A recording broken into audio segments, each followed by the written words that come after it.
Hey guys, I'm Al Washington, and welcome to my Mystical Loves podcast, the Halloween edition. And speaking of Halloween, I'm glad you guys had a good time with Halloween last night with the candy, the drinking, and the partying, and all that. So the whole enchilada. I'm gonna go ahead and get right into it. I'm very excited to bring on a very special guest. She is the Mistress of Horror, D.L.Tillery, the author of the upcoming, well, book one's out, Caliostro, and she just released her La Draga yesterday. So Yeah. next her other, excuse me, her novella La Draga yesterday. So I'm gonna definitely go ahead and pass the mic over to D.L.Tillery. D.L.Tillery, if you want to say hello to everybody. Hello, everybody. D.L.Tillery here, the Mistress of Horror. And as you heard, Ladriga just released on Halloween. I thought I would give that as a little short treat for everybody for Halloween since I didn't make my own wanted deadlines because you know how that is as a writer. We're always trying to meet these deadlines and then sometimes life gets in the way and then it doesn't work That's out. But right. I still wanted to give everybody a treat. So there's Ladriga for everybody for Halloween. I know that's right. Yeah, absolutely, guys. So definitely it's out on ebooks and on Amazon Kindle. Definitely please purchase it. Definitely get it today. Very good. Yeah. And speaking of that, we're gonna get right into it. That's speaking of novella, I did read Tales of the Winter Wolf. Thank you very much. Beautiful story, like I said, setting up the world for the prequel to Caliostro. Yeah. And speaking of Caliostro, yeah, like what started it? I mean, I love the world in general, like the dark fantasy. Asking like what started Caliostro? I mean, I've always had a love for vampires, other creatures, werewolves, and things like that, fallen angels, all those type of things. And the funny thing about Cagliostro is it started as a vampire tale, and it completely went a 180 and didn't end up a vampire tale. Yes, there's vampires in it, there's vampire lore in it, but it is anything but a vampire tale. Oh, So wow. it started as that, which is funny to me now, seeing it what it is and knowing what it really is. And I'm laughing back at my younger self writing the vampire tale because I always was infatuated with vampire stuff. I even have like my own vampire book collection, a vampire movie collection, and always read vampire stuff when I was a kid. So when I started writing Cagliostro, oof, I guess now that when it released last year, the first book in three-part series, I think I had been, it started as that vampire tale probably 10 years prior to that. I Mm-hmm. think it was about 2010 when I first started writing Cagliostro, and it wasn't called Cagliostro at that time. Oh, okay. But yeah, it's funny how it has blossomed into what it is, and it's that when you think about your stories or your writing and you go back and look at your old writing when you first Yeah. started and you're like, Yeah. girl, what is this even? Right. You know, so yeah, I'm still kind of blown away that it started as just a simple vampire tale and it's not that at all now. So Wow. Okay. Yeah, I and hear that's why that. it started just from vampires. Yep. Okay. And then with that, like you said book two is coming out. How's that coming along? How do you feel about Um, book two coming out? book two is actually a little delayed compared to what my original plans was because as a reader myself, I kind of hate it when writers when they have a series and it takes 4 years or Yeah. something. I'm just throwing out a random number, but it Right. takes 4 years for book two to come out. So I did want to stick to a, release one a year situation. But again, life gets in the way. So it's That's right. Yeah. pretty much finished, but I always like to go back through and check for any other issues I think is there. So more or less your second draft. The first draft, only thing that's left is like the last chapter or so for I call it my skeletal draft. So that's where book two is currently. And I do like live sprints and stuff technically when I'm writing a lot of my stuff That's so right. that other people can see my process and see me doing it and things like that and get to talk with my audience and other writers. So if you frequent my channel on YouTube, you'll see me probably writing Cagliostro book two, finishing it up, and then I can finally get to revisions, things for draft two, which is like you get to take a little slight breather for when you finish the first draft, but then you kind of have to jump back in and clean it up because I like to say I add the sides and the dessert for the second draft, because when I write the first draft, I don't worry about those type of details, and then I go back in, and that's when the book picks up more words to it, so to speak. So yeah, book two is almost done. So I expect it to release in 26. So yeah, that's where I'm Okay. at with that. Very nice. No, and you went back because you said it took you more than 10 years for Caliostro. I mean, wow, I thought I had the same problem as a writer. It's like, wow, it's taken me, it seemed like years are passing and excuse my language, the shit is just not coming out how I want it Right, to as writers, man. right. Woo, I know. And that's good you're taking You your don't time. ever know. That's right, you don't. And like I know you want to get it out as well as you're like, I just want to get this one out because I have the next one up. But at the same Yep. time, the puzzle pieces aren't fitting Yeah. and the meat you got to keep sauteing and marinating. It's just, Yep.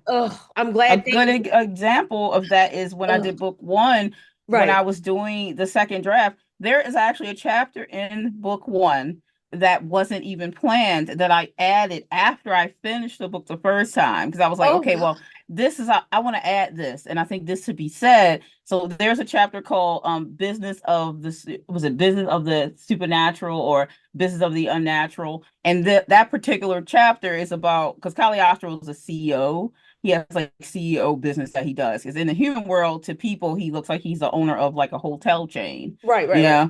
So the business of the unnatural chapter was added after I finished the first book. So it's kind of funny how when you go back and do a second draft, there might be stuff that you added that even wasn't Right. in your outline because I'm a plotter. So I have a whole outline, but there is still stuff you're going to discover that the character needs to do or you want them to do to get where they're going. So that's always an interesting process that people are unaware of as writers that we deal with. So, you know. No, you're right about that. No, because again, when people are looking at our work, you guys are looking at the final outcome. So you can, I'm sure they'll read Cagliostro probably like in a couple of days or something. They don't know exactly the process of what it takes to Yep. actually create the damn book, like the plot Yes, the out. blood, sweat, and tears that go into writing a book. And I had said this, Ooh, and this is off topic, and I'm not going to talk about it long, but right. the there just doesn't seem to be, and you probably heard me talk about this on my live stream. Like, Right. I don't think there's enough respect in what goes into writing books because people see the book on the shelf or online or whatever, Yeah. and they see it for the little bit that we make on these said books, and they don't Right. understand the literal sweat, blood, and tears that we have to put into this product, all the things that it takes to produce it. And just to go into being an indie author, we have even more on our plate because we're not traditionally published, and we're Right. taking all those things on that the publisher would generally do for us as That's well. right. So then we have even more because we're running a business on top of being the writer. We're not just the writer. So That's right. it's not enough respect in the point that we have to fight through pricing and we don't have a lot of choices, particularly where we put our book price at, because the people we're publishing it through, far as the distribution, they tell us where the line will be because of the printing. So we don't have a lot of choice, but people want to look at us like, why is your book this Yeah. priced? You know, like That's I right. don't necessarily always have a choice, and I'm making maybe 35 cents or 85 cents a book. So after all that work. So it's a lap of love. Like you really have to love Right. doing it to take the hits that you have to take sometimes. Yeah, you're right about that. Yeah, and I think you mentioned on your live stream in the past couple of weeks ago when you did inspire me when I came to you and asked you because you obviously have books that are published, and I'm working on my first novella, meaning that Right. because I was debating, am I going to do self-publishing or am I going to do traditional publishing? But I'm Right. already creating the world now for the novella, and I Yeah. understand I'm not doing traditional publishing now. But then the publisher's like, well, oh Al, this is kind of similar to what we're doing out now. We're gonna They're leave gonna your book on hold the you. shelf. Yeah, exactly. No, the hell with all Yeah. of that because I'm already creating the world my Right. first novella when it comes out, it may not be a big quote unquote bestseller, but at the same time, like I said, I'm creating the world, and you guys are gonna put that on hold because of some similar reasons. Like, no, let me work out the kinks. Yep. It's gonna be coming out. I don't need people putting myself on the shelf for 2 year. Oh well, no, no, no. Yep. It's yeah, Yep, it's it's a lot of variables when you go traditional to indie. And I heard recently a lot of people do think that we'll choose indie publishing because right. we think it's the easier route, or we didn't think we were good enough to get traditional, or we couldn't get a traditional deal or something like that. That is not always the case. It is the case for Yeah, some people, but my case was I'm sorry, but I like the control. that's I right. want to, when I want to put out a story about whatever it is, I can decide that, okay, I'm publishing this and I'm putting this story out. I don't take it any less professional. I do That's all right. the stages to get my book out just like they would a traditional. But I still want that control of what That's I want my book cover to be. Yes, there are people in the industry that could say, well, this isn't sellable as it is, but this right. is what I want to sell. Right. So I don't have that on me. And that's why I chose indie. Good for So, you. Yeah, and I was debating about that. Like I said, man, it was just a very tough decision. I didn't say there's pros and cons on each side of either way, course. but at the same time, control and also that if we may not have the certain look or Al, you may Yep. not because there's not a lot of diversification. That's another big factor too. Is that again, but I'm creating my world. I'm not going to have you guys put my stuff on hold no matter how big it sells Exactly. because the train's gonna keep moving and I'm setting my shop up now. So I already Yeah, have, exactly. And yeah. diverse voices are important, and that's the Absolutely. where the voice is because yes, my characters are most likely going to represent me a lot of the times in look, That's right. because okay, I have a very mixed background, so my Hmm. characters are probably going to have somewhat of a mixed background, most likely going to have brown skin like me, and I think that that's okay because we have like, representation in that even today That's right. in books and in fantasy. Definitely. So I think it's important that we do represent ourselves as well in these settings because it wasn't always the case and it's still very slim pickings, to be That's honest. right. Absolutely. But at the same time, Dia, on a side note, yeah, and I agree with you there. I'm all for diversity, like I said. So, but I was a little more Yes. hesitant. It's like, well, I'm not a black author. I'm an author who is black. So if I write for white characters, I can do that. Yep. Asian, Latino, whatever. You Exactly. don't have to read it. But I'm just saying that Exactly. the stereotype of you need to write this and that in the hood. First of all, I'm just using it as an example. Oh I'm my not from goodness. exactly the stereotype that we're supposed to be writing. No, Right. You no, can I'm write not your from. cards. They may look like you, but the whatever the prejudices are, or whatever the thought processes are behind around what someone looks like that they should That's act right. like. That's very odd to me. Now, if I go to a point like my like Caliostro in that book, as far as representation of look, Right. Allison, who's the female lead in the book, Allison was based off a race of people who is from like African middle like African island based people, Right. and her look is like that, but she's not called as that particular race in the book because I don't really go into that because they're supernatural creatures.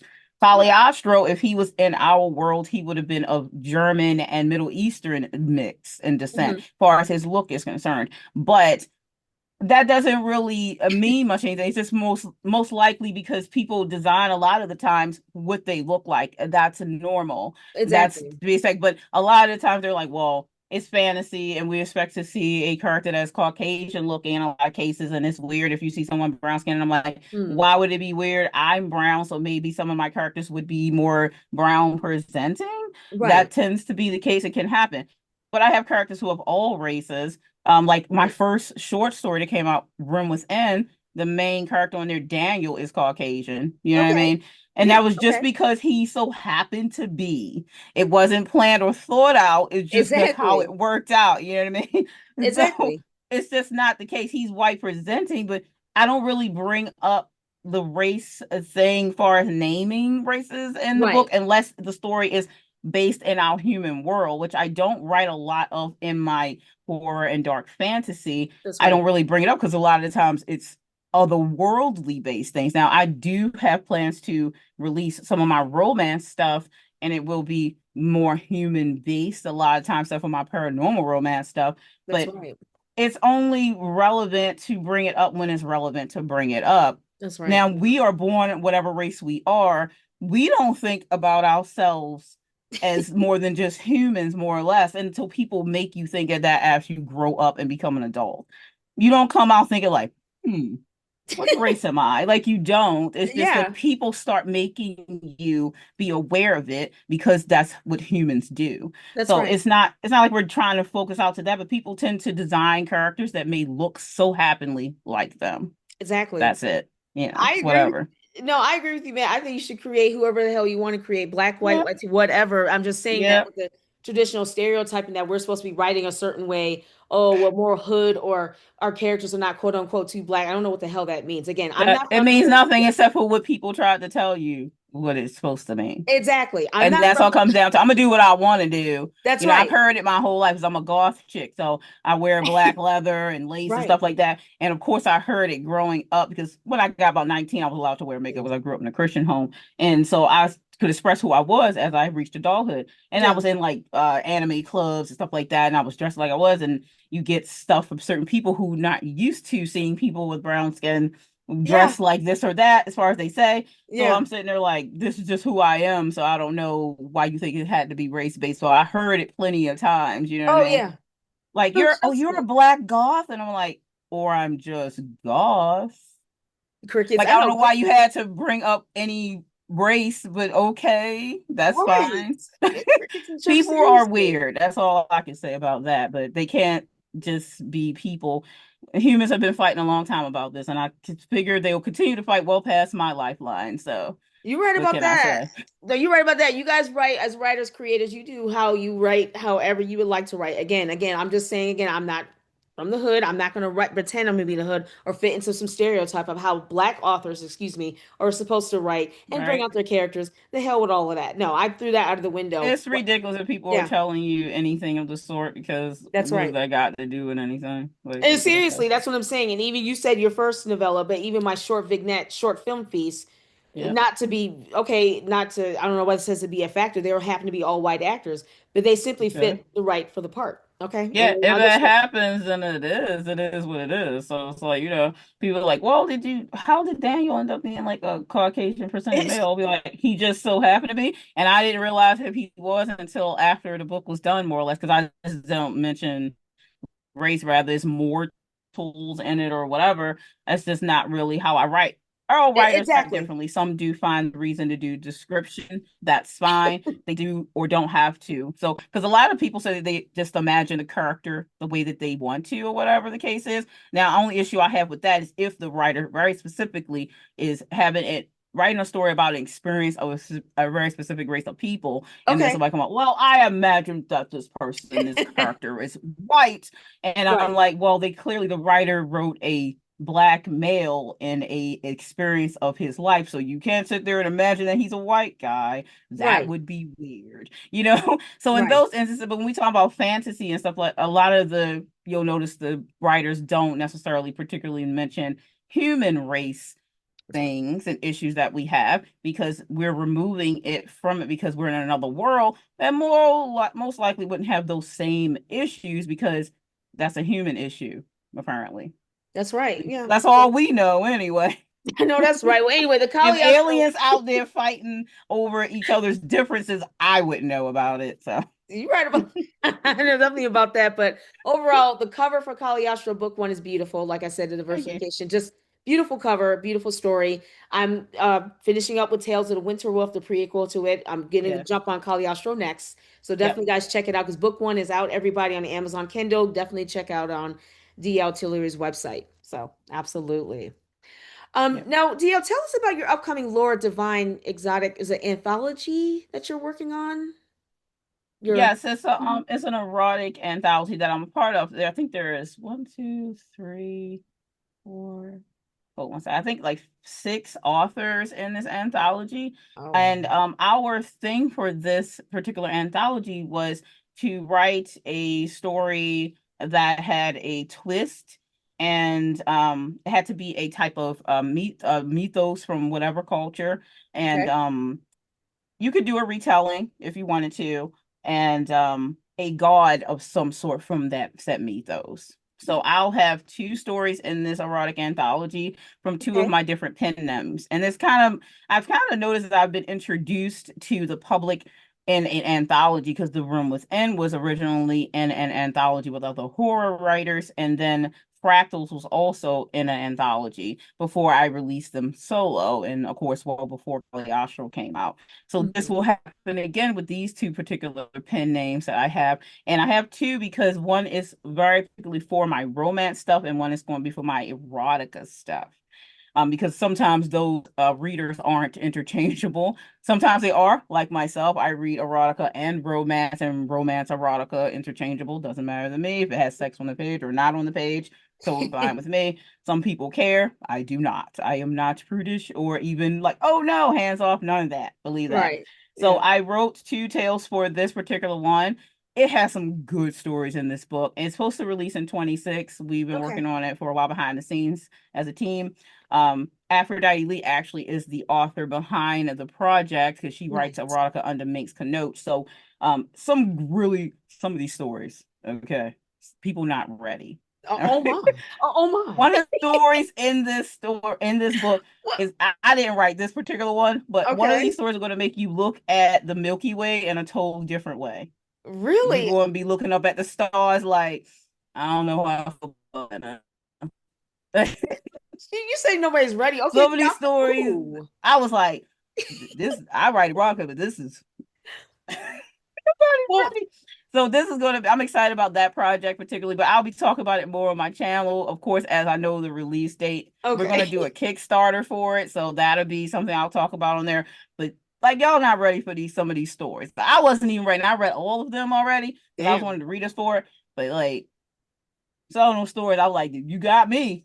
I'm just Dio, wait a minute. Hold on. Okay, you said we're not gonna be ready. What is it? All porno or something? I mean, okay. No, it's Okay. not that because see now a lot of times we separate. This is a running joke, but they'll Okay. say men look at porn, though women we do too. But they'll say Yeah. men look at porn and women we read it. That's Yeah. supposed to be a running joke. But as far as erotica, it can be different flames. So we have like you have one flame to five flames in this setting for lore, the divine.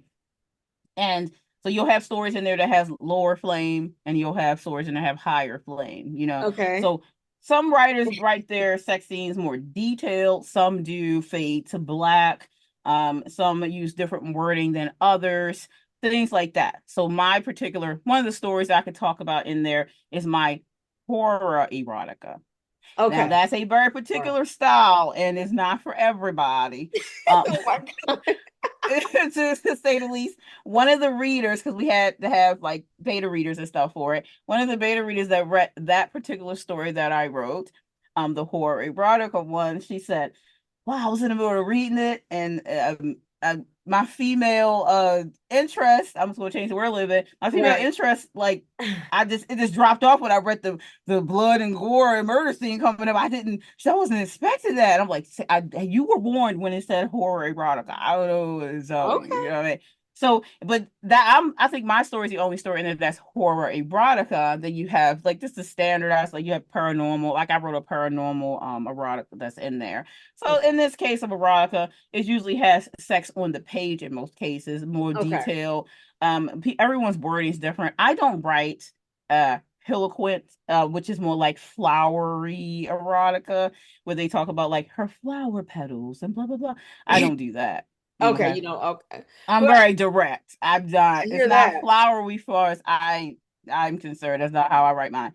But yeah, so it has sex in it. So if you're into erotica, then hey, it's the book for you. And this one's like fantasy and paranormal. It's a little Okay. something for everyone in this particular anthology. So definitely, if you read erotica, check it out.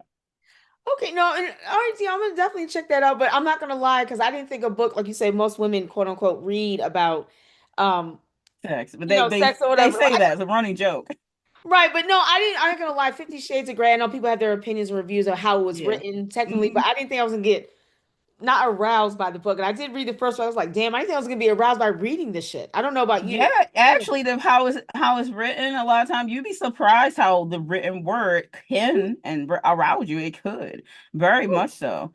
I mean, of course, we know males are more visual creatures, as they yeah. say. Women, we are more emotional creatures on the sense that we can connect through words being written. So that's hence why if you check it, the highest amount of books that sell in a genre, romance, it's like the top. And that's because of women. I'm not gonna lie, it is. That's the biggest demographic we don't play. So women, if you write romance, you probably gonna be okay. Like I'm not lying. Like that area, those readers, they will stick with you. They're not playing over there, okay? But yeah, erotica and romance always does well because in erotica they know what they're there for. Like Uh-huh. even when it has a good story, and to me it needs a good story. I'm like Jackie Chan, when he said I like the ones with stories. Um, Oh my God. Okay. but like in that instance, the story still needs to be good to me. But Yes, the that's true. sex being good on page is also a plus. You know what I mean? That's true. I just feel ashamed. I was like ashamed. I'm like, yeah, I'm not gonna lie. I did get a little aroused. I'm not gonna lie when I read the Right, first so one. you can, and that's sometimes that's what people are there for. They're not trying to listen a short erotica story because our Lord Divine is short stories within it to make it. And the book is actually coming out to be a decent size. I think it's around like 75,000 words. So we got Okay. like with the amount of stories that we got in there, it became quite a good size novel. So yeah, if you're into erotica, don't pass it up. It's a good one. I promise. I read all the stories already, so Oh, I can recommend okay. it. No, I'm definitely I know you're gonna keep everybody posted with that. Okay. So as we let me move on. But what inspired you to become a creative writer? Like what lit a fire under your ass to become a writer overall and an Oh, author? it started quite early for me. I was quite young when I started writing just tales, short tales, and poetry really Mhm. started me with that. I actually got published for my poetry when I was about 19, and I entered like a contest, and then it ended up in a book. You'd have to buy a copy to get a copy, but it was quite a few of them out there. So that kind of lit the fire under me. I knew I wanted to be a writer by the time I was 12 because it's funny, before that I wanted to be a meteorologist. And my Okay. mom worked at Johns Hopkins Hospital. She was the ambassador and a PSO officer there. And she used to be in contact with a lot of the news people. So she actually knew some meteorologists that said, well, if she's still interested at 12, because that's usually when children change their mind, Uh-huh. then I could take her under our wing and we could show her like the rope stuff so she could have hands on early. So by the time I was 12, they were right. Yeah, I right. changed my interest and I knew I wanted to be a writer because I had already started writing stories and things, just little things. So that's when I started quite young. I was always fascinated into like fantasy stories and everything. And my mom was a big horror buff when I was a kid, so I grew up watching horror and stuff like that. And my dad was a movie buff, so I saw a lot of fantasy and things like that. Nice. So I already was interested in writing then. So it started at a young age, and I just decided whenever I'm the type of person when I decide to do something, I go full on in. Whatever that is, I want to make sure I do it before I'm gone from this mortal Right. coil. So everything I've had interest in, I do it. So writing was, of course, going to be one of those things, and publishing, and it happened. And you're author, the beginning, I should say. That's right. I hear that. Now, do you have a favorite author? Do you have a favorite book series or a writer that you inspire you or just in general? Yes, R.A. Salvatore is my favorite fantasy writer. I really love him. I have all of the Dritz Duardin books, which is one of the characters that he writes, and he's a dark elf. And in the Forgotten Realms, he is they're onyx skinned. So he's Okay. actually onyx skinned with purple eyes and has like white hair. And that's the very particular type of elf in the Forgotten Realms. And he has written this character forever. I've been reading this character since I was a teenager. And I'm 41 this year. Oh, So I've been reading a long time, and I have like the entire collection of Dritz Duardin books. I have like the Dritz Duardin figurines and statuettes, and his love interest on his name Canterbury. I have her statuettes, and he has like a Black Panther that he takes with him, and I have that statuette. So I'm very much into this particular character. So I really love Ari Salvatore's writing that inspired me to get into fantasy back in the day. So and I do, oh my God, I have a library, my own personal library of over about 4,000 books. And definitely Ari Salvatore stuff. I have Nora Roberts. I love romance. Now I'm a big nice. romantic. Hmm. I only watch like Asian film. That started like I grew up into Japanese culture when I was a teenager because my older brother speaks Japanese fluently. I started learning to speak Japanese. Now I'm learning Korean. Okay. And I grew up in those type of cultures. And so that's all I watch. And Oh, really? Korean drama, yeah, that's all I watch. I don't watch Yeah. Western TV. When I say Western TV, I mean like Europe and any of that. Only thing I watch is just Korean dramas and Chinese dramas. So all day, that's what I do. Oh, Miss Bougie. Oh, excuse me. Okay, not the Right, home. excuse me, that's okay. Well, excuse me. We're not the home soil, the U.S. base. Okay, that's okay. Nothing Yeah. wrong with that. Okay, that's all right. Well, when my romance stuff comes out, you'll see that flavor in there because I write. CEO romances and stuff like that. So you'll see some of that taste in there. And I really have a big thing for Asian men. My daughter's father is Chinese and Puerto Rican, so that should tell you right there. That's okay. Oh my, that's all right. That's okay. See, like it's a And my beautiful. flavor, that's what I like. So okay. That's okay. No, you see beauty in every color. Like I said, I don't Sure discriminate against do. that. You damn Sure yeah. do. You see it in Yep. every. It comes in every shapes and colors. I definitely hear that. Okay, I get that. So, Dion, what about That's in? right. Oh yeah, seriously, yeah. But hey, it works for some people. It works. That's all right. The beautiful diversification. Now, you That's right. mentioned, I do believe that you have a challenge. Did you want to talk a little bit about that? For we have a few minutes remaining left. You have a werewolf challenge, correct? Yeah. Yeah. Yep. Yes, I do. It starts today. It's for the whole month of November. It's on my YouTube channel. I did an announcement video about 2 weeks ago, and I did the first video for today. I have two co-hosts, Aphrodite Lee and Edie Lewis. Edie did release his video today. Aphrodite's probably will be coming soon, but I have a playlist as well that if you go on my channel, you can find it. The werewolf is a werewolf challenge because I love werewolves, and I figure I Okay. find other people who also do. It's called the Howl and Haunts an autumn werewolf challenge where you have 10 prompts and you can watch werewolf movies, you read werewolf-based books, and there even is a craft prompt for you to do. So if you go to my channel, you can check it out. And I even give some book recommendations and movie recommendations in my video I released today at 2 o'clock. Actually, it just came out. Oh my God. Okay, so we're on. All right. Now I hear that. No, Yep. and I got your obviously your video because I am subscribed to the Mistress of Horror. I definitely want to do your challenge. So I guess I'm gonna definitely take a look at the video. I always got the notification for it. So you guys definitely Cool. please feel free to check that out. Yep. As we wrap for a few minutes, do you have any advice for any inspired writers or even to the well-known writers and the Yes. creators? Any advice or feedback? I would like to say that you need to believe in yourself, and that's not always the easiest thing, especially if you have people saying in your ear, like, "Yeah, I don't know if you should do this," or blah blah blah. Just you need to believe in yourself. Love the stories that you write. Put out the stories that you want to tell. That's right. You know, there's always a system to a thing. It's okay to learn that system. It's okay to learn the things that you should do as a published or as a self-published or a traditional published author. We That's all right. should try to get, professional editors and formatters and cover design. If you can't do it yourself, you do need to look into that. And there are all kinds of things for everyone's budget. You just have to look around and get resources. YouTube is a great source for that. So I'd recommend using YouTube to look up something you do not know. It's okay to ask questions if you don't know it. Assuming will always get you in trouble. So, for your own peace of mind, definitely try your best to believe in you and tell the stories that you want to tell. That's the best advice I could give.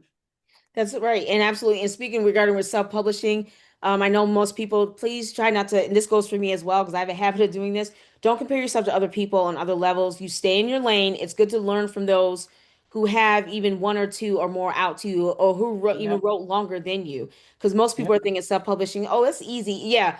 Again, it's how you use it. Don't think it's going to be the easier route.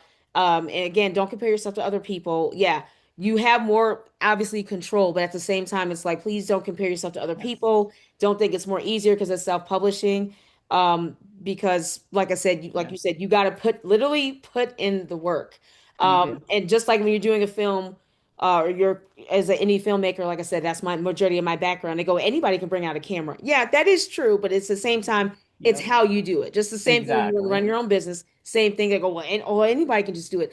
Yeah, that's true. Anybody can just write something down, but it's how you do it. It's how you use the Yep. resources, how professional you want to get this out. So, because Yep. like I Take it said, serious.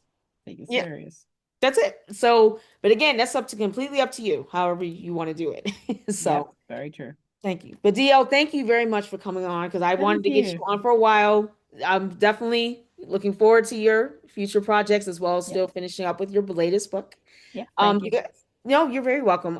You guys definitely check her out, her YouTube channel, her website, author D.L.Tillery.com. So author D.L.Tillery.com. Okay. Yep. You guys Yep. enjoy the rest of your Halloween weekend, and I will see you next time. Yep. Stay